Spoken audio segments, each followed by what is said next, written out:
નમસ્કાર, આપ જોઈ રહ્યા છો 9KM ન્યૂઝ ગુજરાત। ચંદ્રાલા પ્રાથમિક શાળામાં પ્રવેશ ઉત્સવ કાર્યક્રમ યોજાઈ ગયો। ગાંધીનગર તાલુકાના ચંદ્રાલા ગામની ચંદ્રાલા પ્રાથમિક શાળામાં પ્રવેશ ઉત્સવ કાર્યક્રમ યોજાઈ ગયો।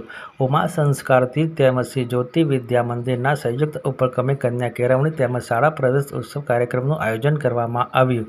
આ કાર્યક્રમમાં ગુજરાત સરકારના ચીફ સેક્રેટરી પંકજભાઈ જોશી, નાયબ જિલ્લા વિકાસ અધિકારી હાર્દિકભાઈ, જિલ્લા શિક્ષણ અધિકારી મુકેશસિંહ ચાવડા, ભૂમિબેન પટેલ કાર્યક્રમમાં ઉપસ્થિત રહ્યા। બંને સંસ્થાના ટ્રસ્ટીશ્રીઓ, ગામના આગેવાનશ્રીઓ, વાલીગણ ઉપસ્થિત રહ્યા। આ કાર્યક્રમને સફળ બનાવવા માટે બંને શાળાના આચાર્યશ્રીઓના માર્ગદર્શન થકી સ્ટાફગણ તેમજ વિદ્યાર્થીઓએ ભારે જહેમત ઉઠાવી કાર્યક્રમની ઉત્સવભેર ઉજવણી કરવામાં આવી।